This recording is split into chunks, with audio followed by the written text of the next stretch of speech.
Market outlook में आज बातचीत करने के लिए हमारे साथ है एडलवाइज म्यूचुअल फंड के प्रेसिडेंट और CIO chief investment officer equities के त्रिदीप भट्टाचार्य साहब। त्रिदीप सर, बहुत बहुत स्वागत है आपका। Good morning.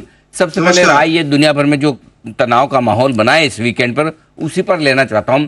कितना रिस्की है और इन्वेस्टर्स को क्या करना चाहिए इस तरह के माहौल में? नमस्कार आपको, मुझे इनवाइट करने के लिए आपके पॉपुलर शो में। मैं ये कहूँगा कि देखिए, अभी जो सिचुएशन है, जो दारोमदार है मैक्रो का, उससे मैं बिल्कुल चिंतित नहीं हूँ। मुझे लगता है कि अभी तक जितने हद तक डेवलप हुई है macro situation from a geopolitical point of view, ये storm in a tea cup जैसी बात है। ये मतलब धमकाने वाली बात है rather than kind of really action. Overall कुछ एक्शन देखने को मिला है, बट मेरे ख्याल में द मेन थिंग जिससे इंडिया जुड़ा हुआ है, इंडिया का दारोमदार जुड़ा हुआ है, वो है कमोडिटी प्राइसेस इन सबसे। सो जब तक कमोडिटी प्राइसेस एक रेंज में रहते हैं, तब तक मैं उतना इस मामले को लेकर डायरेक्टली चिंतित नहीं हूँ। ये ultimately whether it is Russia, Ukraine या मिडल ईस्ट, ये सबसे हमारा जो दारोमदार सबसे ज्यादा रहा है वो ये कि क्योंकि हम ऑयल इंपोर्टिंग या कमोडिटी इंपोर्टिंग कंट्री है। तो इसलिए ऑयल को अगर आप देखें थोड़ा सा दूर से, तो आप पाइएगा कि पिछले 20 साल से वो एक ही रेंज में है।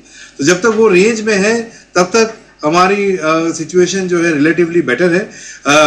ऐसे सब माहौल ऑब्वियसली टेंशन वाली बात है from A personal stand point, जिनके भी रिलेटिव्स जैसे भी वो है, तो उस पॉइंट ऑफ व्यू से ऑब्वियसली चिंता की सिचुएशन है। बट अगर मान लीजिए मार्केट थोड़ा इसमें करेक्ट होता है इसके पीछे short term point of view से, तो मैं इसमें ऐड करने की सोचूंगा rather than क्या बोलते हैं, बेचने की। ओके, तो ज्यादा चिंता की बात तो है नहीं। मैक्रो हमारे मजबूत है और ऐसे में अगर हमारे बाजारों के लिहाज से देखेंगे तो ज्यादा दिक्कत आने वाली है। आइए सर, एक और चीज जो मैक्रो के साथ थोड़ी मैक्रो और माइक्रो दोनों मिक्स है, नतीजे, कंपनियों के नतीजे शुरू हो चुके हैं। टीसीएस के नतीजों के साथ किस तरह से आप आईटी सेक्टर को देख रहे हैं इस बड़े दिग्गज के नतीजों के बाद? देखिए, आपके पॉपुलर चैनल में जब पिछली बार आया था तो मैंने कहा था कि आईटी सेक्टर जो है ये कैलेंडर ईयर 2024 का डार्क हॉर्स सेक्टर है। इसका मतलब ये है कि ऐसा नहीं है कि तेजी से चीजें इंप्रूव करेंगी, बट ये साल चीजें बॉटम आउट करेंगी। तो इससे जो हमारे इंडस्ट्री लीडर का भी रिस्पॉन्स, जो रिजल्ट देखने को मिला, उससे अपने को जो कमेंट मैंने उठाया उसमें से जो आगे के निवेश के लिए काफी यूजफुल है, वो ये है, उन्होंने ये कहा कि FY25 to be better than FY24 and things are gradually not getting worse. ये एक दोनों इंपॉर्टेंट कमेंट है और समझने जैसा है। वो ये कि ऐसा नहीं कि चीजें अचानक से घूम के तेजी में आ गई हैं, बट चीजें बिगड़ नहीं रही हैं, पहली बार। और दूसरा, ये जो FY24 जो ये फिस्कल ईयर खत्म हुआ, उसमें हम लोगों ने काफी बजट कट्स देखे और उसका इम्पैक्ट देखा नंबर्स पे। बट जो FY25 है, ये अगर फ्लैटिश से शुरू होकर towards back end of the year थोड़ा बहुत, जैसे हम अगले कैलेंडर ईयर में देखते हैं, थोड़ा बहुत ग्रोथ देखने को मिलता है, तो यहाँ पे सेक्टर का आउटलुक धीमे धीमे चेंज हो रहा है। तो इसको अगर मैं अपने पोर्टफोलियो जैसे हम पोजीशनिंग कर रहे हैं उसमें अगर उसको मैं रिलेट करूं, तो हम करीबन सितंबर अक्टूबर लास्ट ईयर तक आईटी सर्विसेज में अंडरवेट थे। सितंबर उसके बाद से हम न्यूट्रल टू मार्जिनली ओवरवेट है। ऐसा नहीं कि वो बहुत बड़ा ओवरवेट है, बट मार्जिनल ओवरवेट है, ब्रॉडली न्यूट्रल कह लीजिए। और हमें लगता है कि ये साल में जैसे जैसे मौका मिलेगा, इसको हम पॉजिटिवली देखेंगे सेक्टर को rather than नेगेटिवली। इसलिए हमने इसको एक डार्क हॉर्स कहा है। अगले साल अगर ग्रोथ में रिबाउंड आती है ग्लोबली, तो उसका एक इंपॉर्टेंट प्ले होगा आईटी सर्विसेज। इसलिए हमने एक टेक फंड भी लॉन्च किया था रिसेंटली, उसमें भी हमें बहुत अच्छा रिस्पॉन्स मिला है। बट नेट नेट हमारे टेक को लेके जो आकलन है वो ये है कि हिस्टोरिकल पर्सपेक्टिव में अभी हम लोग ज्यादा उसमें कंस्ट्रक्टिव है, पर ये भी नहीं कि अचानक से ऐसा सब कुछ ठीक हो जाएगा। धीमे धीमे चीजें बेहतर होने के आसार हैं। सर, धीमे धीमे नहीं, तेजी से। जब आपने पिछली बार कहा भी कि आईटी सेक्टर्स में निवेश करने का सही मौका, क्योंकि इस वक्त लोग ज्यादातर नेगेटिव देख रहे हैं, वहां से एक अच्छा रनअप आया है और बढ़िया पैसा बना भी है इन्वेस्टर्स का, इसमें कोई डाउट ही नहीं। आइए सर, अब राय थोड़ी सी कमोडिटीज पे ली जाए आपसे, क्योंकि दुनिया भर में कमोडिटीज के दाम बड़े तेजी से बढ़ रहे हैं। अब दो तरह के हैं हमारी कंपनियां, एक कमोडिटी प्रोड्यूसर्स हैं, दूसरी कमोडिटी कंज्यूमर्स हैं।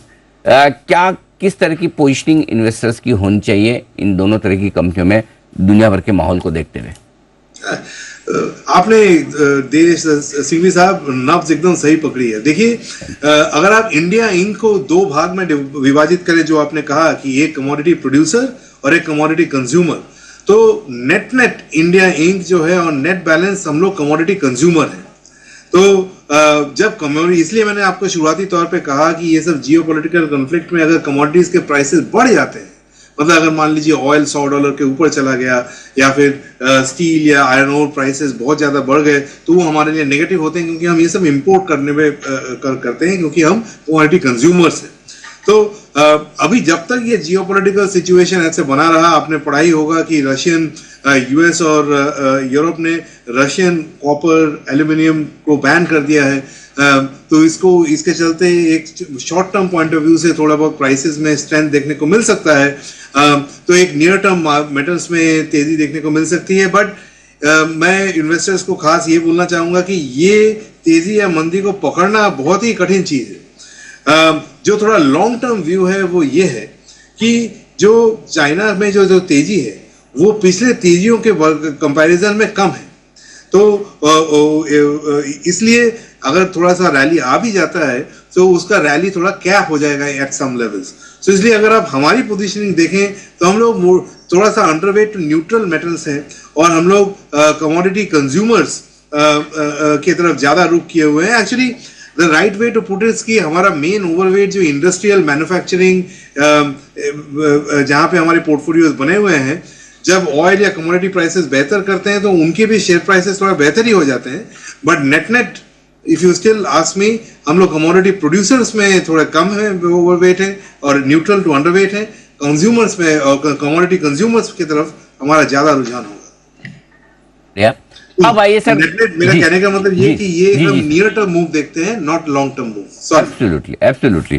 त्रिदीप सर, एक सवाल और आपसे, क्योंकि अब बस चुनाव का सीजन जोरों पर है, इलेक्शन, अब वोटिंग शुरू होने ही वाली है, 4 जून को नतीजे आएंगे।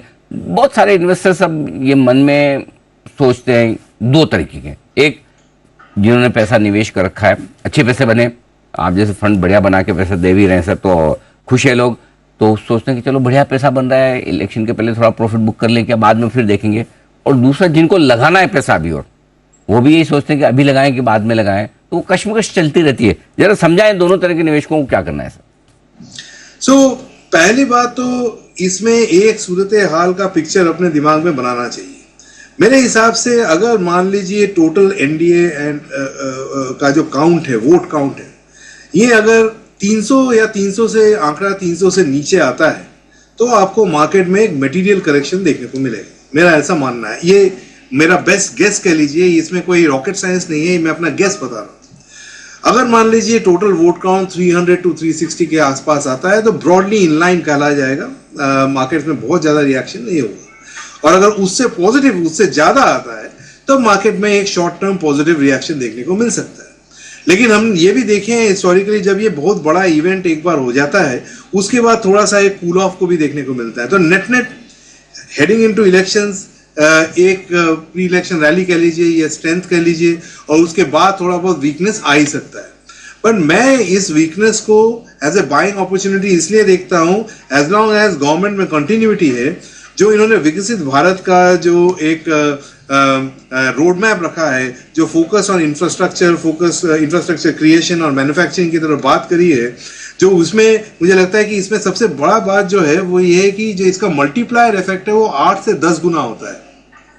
कोई भी इंफ्रास्ट्रक्चर आप रोड या ये कह लीजिए, उसमें जब आप पैसा लगाते हैं तो over a period of 5 to 10 years उसका मल्टीप्लिकेशन फैक्टर 8 to 10x होता है, जबकि आप कंजम्पशन में लगाते हैं तो वो इमीडिएटली खर्च हो जाता है। ये अंतर है जिसके लिए मुझे लगता है कि from a medium term perspective अगर ये पॉलिसीज कंटिन्यू करें तो ये देश के अर्निंग्स के लिए, देश के डेवलपमेंट के लिए काफी मल्टीप्लायर फैक्टर काफी पॉजिटिव होगा, और उसको खेलना चाहिए from an investment standpoint to equity markets. So as long as policy continuity happens, कोई भी वीकनेस को मेरे हिसाब से यूज करना चाहिए for addition rather than trying to get scared.